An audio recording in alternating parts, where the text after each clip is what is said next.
So tell me, Chris, what techniques, speaking of trust and conversations that you're having with these people, what techniques have you used that have been crucial to your success?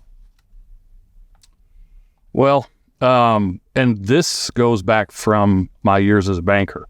In the insurance industry, a lot of emphasis has been put on cold calling, closing the sale, and instant gratification.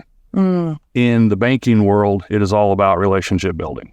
And so I took that and brought that to the insurance side, where you are actually gaining the trust of a potential client. You're really not looking for anything. You're just trying to learn their story. You're trying to learn what their pain points are, what their concerns are, and then wait for them to eventually reach out to you. Now with that, you can't just go talk to people and not do anything, or you're going to eventually, dry up, blow away, and die. But using that technique more so to break the ice and just talk to them, and eventually gain the confidence so that you can eventually make that sale. And I know with a lot of the food truck vendors, the thing I liked about them was when I came over to the independent side, I didn't fully understand how the independent side worked for writing policies and stuff. The beauty of the captives, they do everything kind of like a value meal. Everything's packaged together so that you can write that.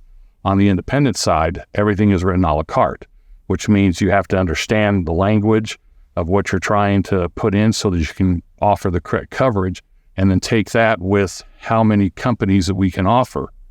You have to know the language of each one. So anyway, the reason I started with the food trucks was it allowed me to do general liability, possibly get business auto, an umbrella, just some of the basic policies that go with a traditional business, and learn how to write those so that I could properly protect the food truck owners, but then gain knowledge myself as to how to go after bigger and better later on.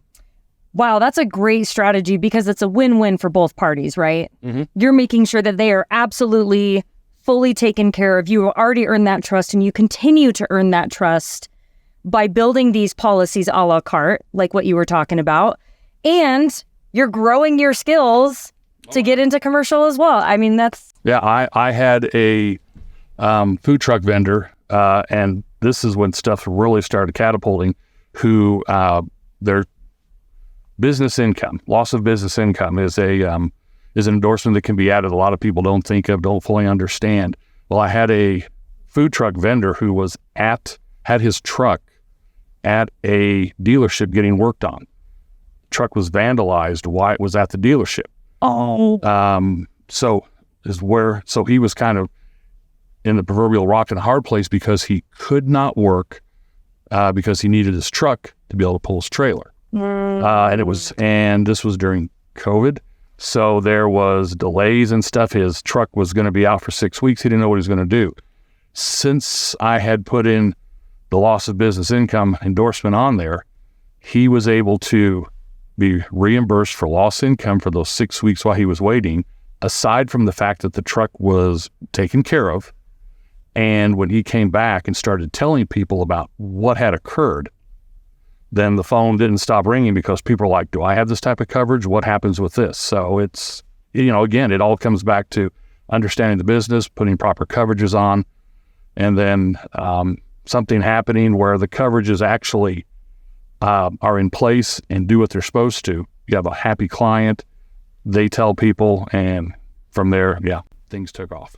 And then you've just got a bunch of referrals of people saying, I want to work with Chris too. What's all my coverage? How can I get bundles with a la carte?